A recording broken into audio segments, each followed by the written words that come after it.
हाँ वो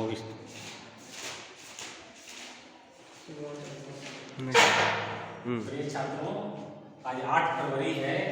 राज्य सरकार के निर्देशानुसार आज से राजस्थान के सभी कॉलेज के जो बीए पार्ट फर्स्ट है, सेकंड है, थर्ड है, एमए है, सभी खुल गए हैं। और बड़े हर्ष की बात है कि आज पहले दिन डिपार्टमेंट के कम से कम 10-15 बच्चे आए पूछताछ के लिए कि कब से क्लासेस लगेगी।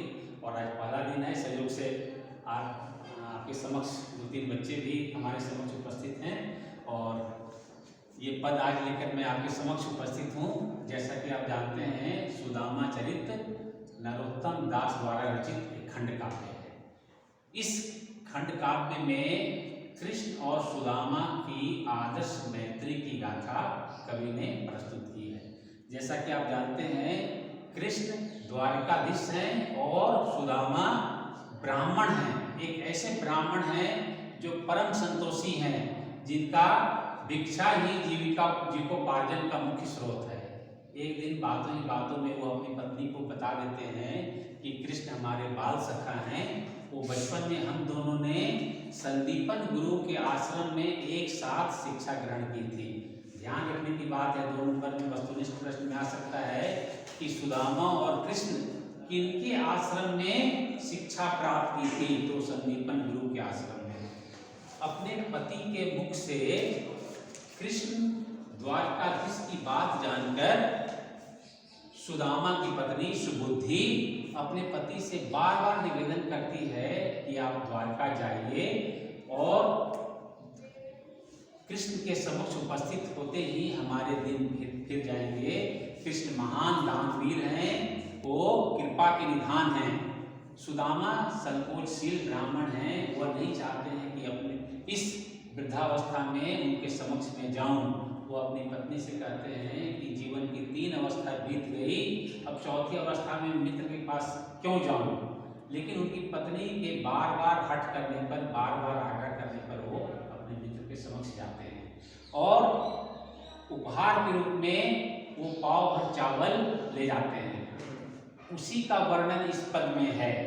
तो कृष्ण सुदामा को अपने महल के सामने पाकर उनको प्रेम पूर्वक अपने अंतःपुर में ले जाते हैं और उनको सोने से जड़ित,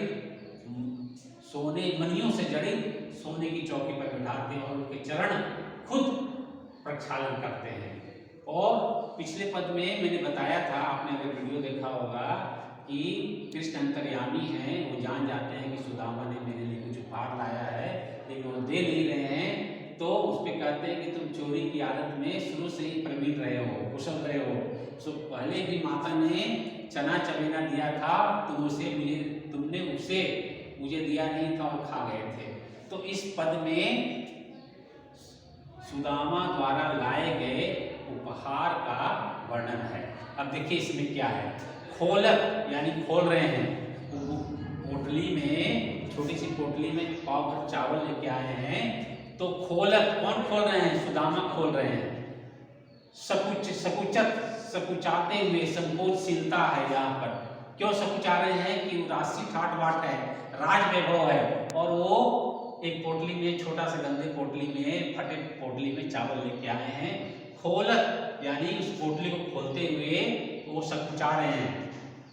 गांठरी यानी पोटली को खोलते हुए सुदामा जो है संकोच कर रहे हैं। चितवत हरि की ओर, चितवत यानी देखना, हरि यानी कृष्ण की ओर देखते हुए वो पोटली को खोलते हुए संकोच कर रहे हैं। अर्थ से स्पष्ट है। जीर्ण यानी जीर्ण पुराना, पट यानी वस्त्र, फटी यानी फटा हुआ, छूटी पड़े, छूट पड़ता है, यानी वो जो पोटली है वो जीर्ण वस्त्र में बंधा हुआ है, पुराने वस्त्रों में बंधा हुआ है, जगह जगह वो फटे हुए हैं। और पोटली खोलते खोलते जो है वो उनके हाथों से छूट पड़ता है। पोटली हाथों से, चूंकि वस्त्र फटे हुए हैं तो पोटली छूट पड़ता है और जो चावल के कण हैं वो बिखर जाते हैं। बिखरी गए चावल के कण बिखर जाते हैं। ते ही ठौर का अर्थ स्थान, ते ही यानी उसी स्थान पे जहां वो पोटली खोल रहे थे, क्योंकि पोटली फटी हुई थी, जीर्ण थी, तो उनके हाथ से छूट पड़ता है पोटली, और चावल के कण जो है बिखर जाते हैं, उसी स्थान पर बिखर जाते हैं। एक मुट्ठी हरी भरी लई, हरि यानी कृष्ण, यहाँ हरि का अर्थ है भगवान कृष्ण जो है एक मुट्ठी जो है वो चावल जो है उठा लेते हैं। लिन्ही, और लिन्ही का अर्थ ले लेते हैं मुख में डाली, और मुख में डाल लेते हैं, यानी बिखरे हुए चावल में से एक मुट्ठी चावल जो है कृष्ण उठा लेते हैं हाथों से और अपने मुंह में उसे डाल लेते हैं, यानी खा लेते हैं। चबत चबाऊ करण लगे चतुरानन त्रिपुरारी, कृष्ण को चावल चबाते देखकर, इधर देखो, कृष्ण को चावल चबाते देखकर चतुरानन यानी ब्रह्मा और त्रिपुरारी, तीनों लोगों के स्वामी कौन हैं? तीनों लोगों के स्वामी शिव, ब्रह्मा और शिव जो है कृष्ण को चावल चबाते देखकर उनकी आलोचना करने लग जाते हैं। समझ गए? तो पूरे पद का अर्थ इस मैंने पंक्तियों शब्द के अनुसार मैंने आपको बता दिया। पुनः आप देखिए, मैं पंक्तियों में बता रहा हूं। सुदामा द्वारा लाए गए चावल की पोटली को सुदामा स्वयं अपनी पोटली को खोलते हुए संकोच कर रहे हैं। वह भगवान की ओर, भगवान कृष्ण की ओर देखते हुए अपनी पोटली को खोलते हैं और संकोचशीलता में गड़ जाते हैं। वह पोटली जीर्ण शीर्ण था और फटा हुआ था। उनके हाथ से वह पोटली छूट पड़ता है और चावल जो है, चावल के कण हैं, उस स्थान पर बिखर जाते हैं। भगवान कृष्ण एक मुट्ठी चावल उठाकर अपने मुंह में डाल लेते हैं।